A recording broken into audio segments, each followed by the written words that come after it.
네, 안녕하세요. 오토카메거즈입니다. 우선 영상의 시작 전 고 이건희 회장님의 고인의 명복을 빌며 고인께서 이루지 못했었던 수건의 자동차 사업 르노 삼성에 대하여 길게 얘기하고 싶지만 왜 에스파스가 들어올 수 없는지, 그리고 르노 삼성이 르노라고 계약 기간이 끝나감에도 공지하지 않고 아직도 머뭇거리는 이유 등 하고 싶은 말은 많지만요. 우선 현재 르노 삼성의 플래그십 모델인 SM6에 대해서 얘기를 해보려 합니다.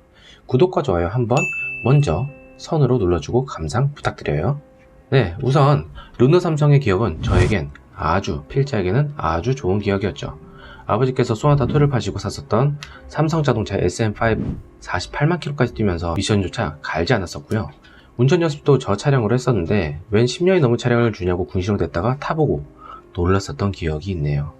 특히 그 핸들링을 가지고 K5 1세대 오너가 되었을 때 핸들링을 느낄 때 충격이 좀 꽤 심했죠. 제가 생각한 방향에서 조금 더 꺾어야 하고, 어떤 땐 또 그게 아니고, 어떤 그 유격의 차가 있었기에 특유의 유격이 있었어요.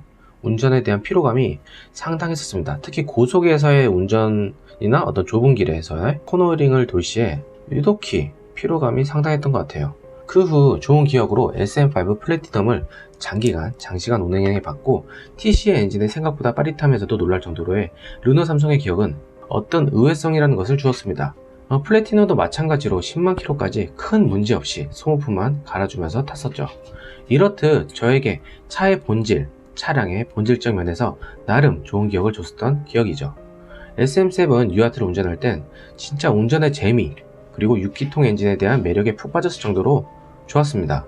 물론 닛산 플랫폼과 파워트레인의 공유 때가 제일 좋았던 시절이긴 했지만, 자, 다시 본론으로 들어가서 흔히들 르상시에라고 불리는 비주류 3미방에서도 이상하게 굉장히 부잣집 도로인처럼 보이는데 좀 무언가 어색하고 초라하고 뼈대와 몸매가 훌륭해서 옷빨이 잘 맞는데 그 옷이 어딘가 모르게 수질게 보이는 듯한 느낌이랄까요? 한때 소나타의 아성을 무너뜨리고 소나타의 번호판을 아래로 내려버리게 만든 장본인인 SM6. 유럽에서는 탈리스만이라고 판매가 되었고, 다들 아는 것이 탈리스만 2세대로 알고 있지만 이는 사실과 다릅니다. 탈리스만 1세대라고 불린 국내 명칭 SM7은 중국과 중동 지역 및 동남아 지역의 르노 삼성의 르노 마크를 단 전략형 수출 모델로서 공식적인 코드 자체가 없습니다. 탈리스만이라는 공식 코드 자체가 없어요. 그냥 어떤 네이밍에서만 떠올 뿐이죠. 국내에서 나름 선방하면서 잘 팔렸습니다. 그렇지만 중국에선 초기에만 좀 반짝했을 뿐 갈수록 상품성에 밀려서 역사 속으로 사라졌죠. 르노에서도 이것을 살리려 하거나 어떤 개선을 하려는 의지는 없었어요. 여튼 오토 디자인 어워드 수상작인, 정말 한국에 출시되면 씹어먹는다던 탈리스만, 즉 SM6죠. 출시 초기에는 센세이션을 일으켰지만 곧 후석에 대한, 특히 서스펜션에 대한 논란이 끊이질 않으면서 이것이 발목을 잡게 된 부분이 컸죠. 우선 이번엔 상품성이 크게 개선되었다고 불린 SM6를 한번 볼까요? 외관으로는 인상 좌우하는 눈격인 헤드라이트를 바꿨습니다. 기존 엘리 스페셜 트림 이상에만 기본 제공이 되었었던 LED 퓨전 헤드램프가 전 트림 기본 제공되었고요. 옵션 패키지로만 추가할 수 있었던 오토 하이빔도 기본 탑재가 됩니다. LED 트림 이상에서는 LED 매트릭스 미전 패키지 94만원짜리를 추가할 수 있고요. 이 패키지는 전방 카메라가 주행 상황을 스스로 인식하고 사양등 내부 LED 36개, 즉 좌우로 18개씩을 다중 제어하면서 영역별 밝기를 정교하게 조정합니다.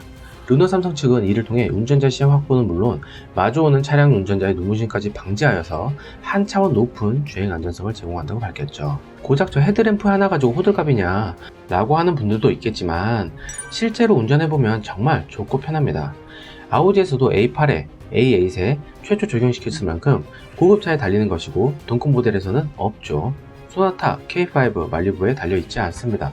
하지만 이 동급 모델에 멀티링크가 있죠. 뭔 말을 할 때마다 기승전 멀티링크가 머릿속에서 헤어나오질 못하고 있는데, 비오너들이나 구매 예정자들은 오죽하겠습니까? 이 얘기, 멀티링크를 왜 안 달고 나왔는지 그럴 수밖에 없던 속사정과 배신에 대해선 뒷부분에서 얘기할게요. 여튼 이 매트릭스 헤드램프를 켜고 야간 운전을 해보면 정말 시야성이나 시인성, 그리고 눈의 피로감 등 생각보다 여러분들이 생각하는 그냥 어차피 가로등이 비추는데 라는 것보다 훨씬 더 편합니다. 특히 고속도로에서 야간에 고속으로 달리거나 강원도 및 지방으로 갈 때 장거리 운전에서도 그 진가는 더욱 나타나죠. 꼭 ACC, 즉 어댑티브 크루즈 컨트롤이나 차선 유지, 차선 보조 등 이런 것들이 있어야만 그런 것이 아닙니다. 그리고 바로 앞에 아우디에서 선보였었던 아직도 국내 신차들에서 흔치 않은 그 턴 시그널, 이 턴 시그널이 앞뒤로 모두 적용이 되었죠. 솔직히 리어 램프 정말 저에겐 닌자 거북이 같은 느낌을 줄 정도로 전세대의 리어 램프는 무언가 안 이쁘고 할로겐 램프로 이루어진 브레이크 등이 거슬렸었는데 이번에 라이트에 굉장히 신경을 쓴 모습이죠. 고급 사양들이 들어간 부분이 이렇다는 거죠. 외관 사양으로 봤을 때는 더욱 완성도가 높아진 모습이고 운전의 편의성 및 상대방 차량에서도 더 편하게 만들어버린 외적 상품성 개선이 이루어진 것이 참 좋은 모습입니다. 실내로 들어오면 그동안 정말 문제가 된 S링크, 네, 공조 시스템의 고속도로에서 솔직히 조작하기가 힘들 만큼 상당히 불편함을 초래했었죠.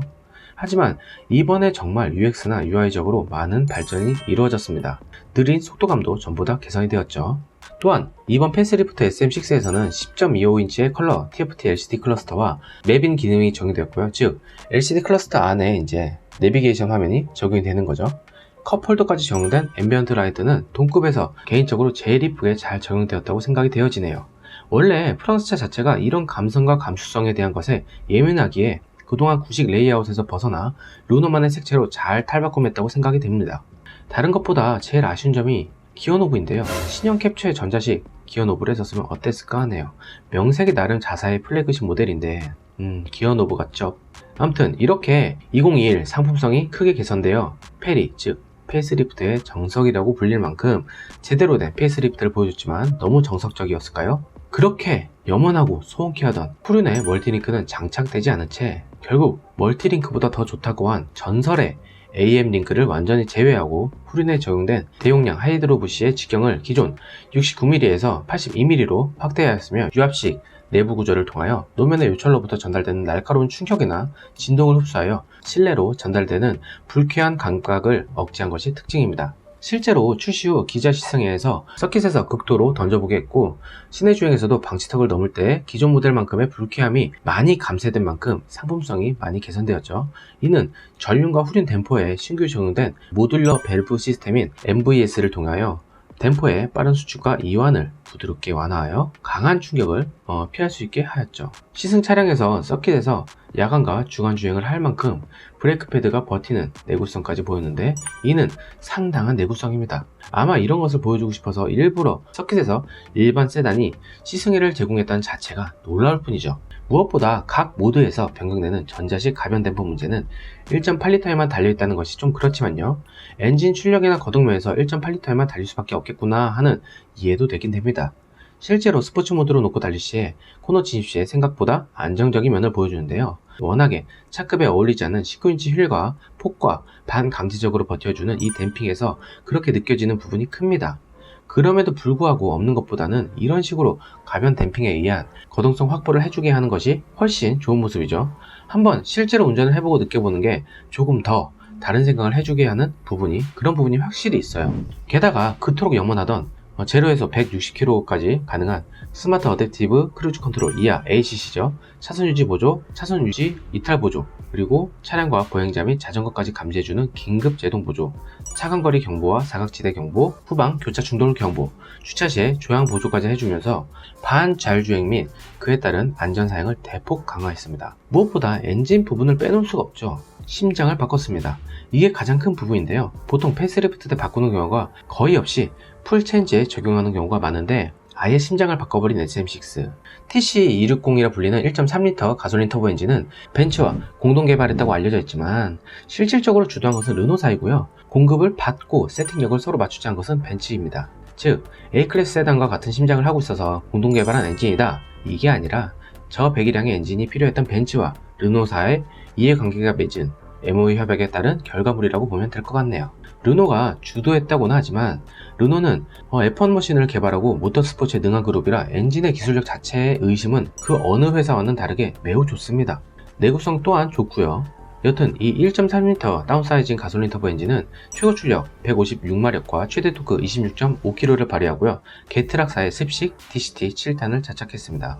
건식보다는 습식이 훨씬 더 내구성이 좋고요. 좀 더 부드럽죠. 그리고 TC300 모델은 1.8L 가솔린 터보 엔진을 장착했고요. 최고 출력 225마력과 최대 토크는 30.6kg로 최대 토크가 2000에서 4800rpm에 이르는 넓은 구간에서 발휘된다는 것이 특징이죠. 마찬가지로 게트락사에 7단 습식 DCT를 장착했습니다. 이는 르노그룹 고성능 브랜드인 알핀과 르노 RS 라인업에 탑재되는 엔진으로 이미 인정을 받은 엔진이기도 하죠. 또한 LPG 차량 일반 판매 이후 르노 삼성의 강점으로 자리잡은 2.0 LPE 모델을 유지했습니다. 이는 2.0L 엔진과 엑스트로닉이라고 불리는 CVT가 맞물려 기존 모델과 동일하게 최고 출력 140마력과 최대 토크 19.7kg를 발휘하는데, 이 엔진과 미션의 조합은 기존 SM5 일반 가솔린 자연흡기 2.0 엔진과 미션의 재탕이라고 보면 됩니다.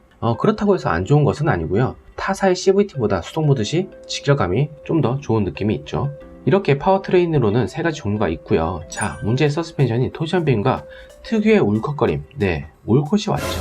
이 내용을 다루기 전에 먼저 탈리스만으로도 팔리고 SM6로도 팔리는 이 쌍둥이 전략에서 왜 그렇게 토션빔을 고집하느냐, 역시 유럽의 짱깨 르노가 그렇지라는 말을 하는 이야기가 왜 나온지에 대해 알아둘 것이 있죠. 유럽 자체가 차량에 대한 세금 자체가 높고 유럽연합 내에서도 아시아 메이커 차량, 즉 한국과 일본 차량에 대해서 상당한 세금이 부과되어 i40가 그랜저 프로보다도 비싸게 나오는 상황 등 여러가지 복잡한 셈법 상황이 있죠. 즉 나라마다 다르긴 하지만은 세금이 20%가 넘어갑니다.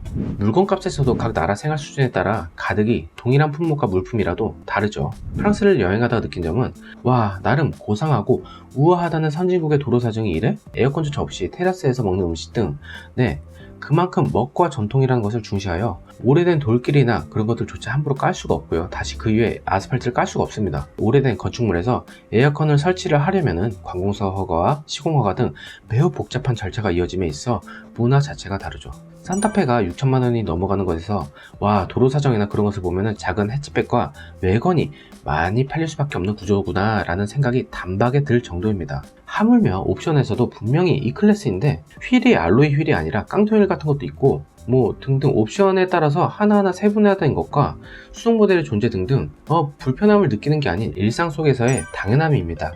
어느 곳에서는 SM6, 즉 탈리스만이 우리나라에서의 판매량이 유럽연합 전체 판매량보다 더 많다고 비아냥거리는 글들이 많은데, 네, 맞습니다. 이거 사실이고요. 팩트예요. 유럽에서 SM6, 특히 르노그룹 내에서도 중대형 세그먼트에 속합니다.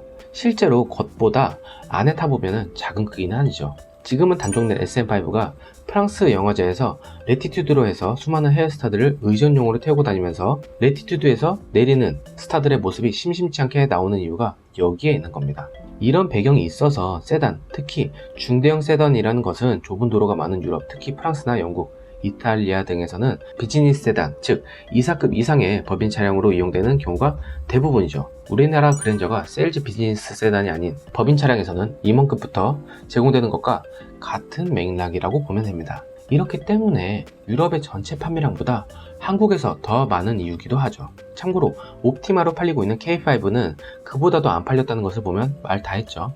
중형급 세단 부분에서는 폭스바겐의 파사트가 압도적 1위를 달립니다. 그래서 르노가 닛산을 인수하고 닛산과 인피니티를 흡수하는 임무를 카를로스 곤 전 CEO에게 마크롱 대통령이 부탁했다가 이를 감지한 일본이 갑작스레 들이닥치고 체포하고 그런 배경이 있던 거죠. 휴, 토션빔 하나 때문에 여기까지 왔는데요. 유럽 탈리스만은 6천만 원이 넘는 금액에 포 컨트롤이라고 하는 토션빔의 원초적인 부분을 부정하게끔 해주는 것은 아니지만 좌우에 후륜 토호각을 바꾸면서 롤을 억제하고 코너링이나 한계점의 상황 시에 도움을 주는 능력을 발휘할 수 있는 것을, 즉 좁고 긴박한 상황에서 영상처럼 이런 밸런스가 무너지지 않으면서 핸들링과 코너링을 보여주는 건데, 네, 이걸 그냥 휴지통에 버리고 왔죠. 그러니 더욱 아쉽다고 생각이 되는 부분이고, 거기에 이상한 AM 링크를 달아버리고 판매했으니 텅텅 거리면서 뒷좌석의 승차감 및 방지턱을 넘을 시에 긴장을 할 수밖에 없던 상황을 만든 겁니다. 자충수를 더 버린 거죠. 솔직히 이번에 포 컨트롤을 달고 나오느냐 아니면 멀티 링크를 넣어주냐에 대해서 논란이 많았는데요. 결국 AM 링크를 빼고 하이드로 부싱과 유압식 내부 구조를 통한 변경으로 나름 대폭 개선하긴 했습니다. 왜냐면 인상폭을 최소화해야 하는 부분이 있기에 포 컨트롤까지 달고 한다면 그랜저까지 너무 중첩되는 금액대로 가버리기에 차라리 그렇게 해도 현대 싫어할 사람들은 살 건데 왜 안 했냐라는 분들도 있을 테지만, 네, SUV가 이미 승용차 판매량을 넘어선 만큼 그 부분에 대해서는 무리수를 둘 수는 없는 부분이었겠죠. 그럼에도 불구하고 아쉬운 것은, 왜 일전에 조스바 SM5가 새롭게 나왔을 때 이미 라구나 베이스로 해서 후륜이 처음에 토션빔이었죠. 역시 난리가 났습니다. 미쳤다고, 장난하냐고, 어떻게 그 당시에 소나타와 그랜저 사이급으로 위치한 차량이 토션빔을 달고 뻔뻔하게 나타나냐고 욕을 엄청 먹었습니다. 그래서 뒤를 닛산의 멀티링크로 꽂아버리게 됩니다. 좀 뉘앙스가 좀 그런데 아무튼 장착을 하게 됩니다. 차체 변경 없이 토션빔 기반이었던 라구나 차체에 멀티링크를 달아버리니까 그래서 뉴 SM5 뒷부분이 다른 차량에 비해 껑충 올라간 느낌을 주는 거죠. 차라리 이렇듯이 뒤에 기존에 쓰던 SM5에 멀티링크를 달았으면 어땠을까 하는 아쉬움이 있는 거죠. 르노 입장에서는 한국이 자사의 플래그십 세단의 나름 VIP 고객인데 부산 공장도 충분히 그런 작업을 할 수 있는 능력이 되는 공장임에도 그런 수고조차도 안 한 부분에서 실망을 하는 부분입니다. 하지만 분명한 것은 이번 SM6는 상품성 개선 후 인상 가격을 최소화한 것은 분명히 맞는 거죠. 트림별로 40에서 70만원 인상분을 가져가고 최고 트림에서는 비록 180만원 정도의 인상폭이 있었지만 이는 엔진과 매트릭스 헤드램프 LED 등 경쟁사보다 좀 더 나은 개선된 부분에 비하면 확 비싸다기보단 약간의 수긍이 되는 부분이 있습니다. 포 컨트롤에 별도 옵션을 제공해주던가 멀티링크 옵션을 제공해주면 더욱 좋았겠지만 르노의 탈리스만과의 가격차가 존재해야 하는 그룹 내에 선이 있기 때문에 어쩔 수 없는 부분이기도 하죠. 한때 그랜저 말고 아제라의 역수입이다 뭐다 해서 말이 많았던 부분이 그대로 프랑스 내에서 재현될 수 있다는 겁니다. 프랑스 자국 내의 기업인 르노, 정부가 관여하는 부분까지 있는 그룹이라 그런 선을 넘게 하지 않을 거란 얘기죠. 이런 것을 보면 괜히 유럽의 짱기란 말이 나오는 게 아닙니다. 그렇다고 해서 우리나라의 시장이 엄청 큰 것도 아니고 중국과 일본 등 동아시아의 국가에서 팔려야 하는데 한국에서만 많이 팔린다고 하여 그룹 내 유지할 수 있는 세그먼트가 아닐 것을 아는 거죠. 경쟁사보다 반자율주행 부분에서 뒤처졌던 부분을 레벨 2 수준까지 끌어올려서 다시 시작해보는 SM6. 현재 유럽 내에 탈리스만의 후속작이 없이 그대로 2021년까지가 마지막 판매로 내다보는 외신들이나 언론들이 많은데요. 그렇게 한국에서는 염원하는 에스파스와 같이 단종소리 돕니다. 그래서 르노 삼성에 삼성이란 명칭을 사용하는 기간이 도래했음에도 어떻게 해야 할지 아직 간판의 색만 르노의 노란색으로 바꿔보는 입장이 이를 대변하는 듯 하죠. 개인적으로 유럽 내에서 단종시키지만 전략적으로 에스파스를 기조로 대형 세단이나 XM5가 나왔으면 하는 바람입니다. 네, 오늘 소식은 여기까지고요. 구독과 좋아요 꼭 부탁드립니다. 건강 주의하시고 청취자 및 시청자와 구독자분들 정말 감사합니다. 구독자분들은 더욱더 정말 감사를 드립니다.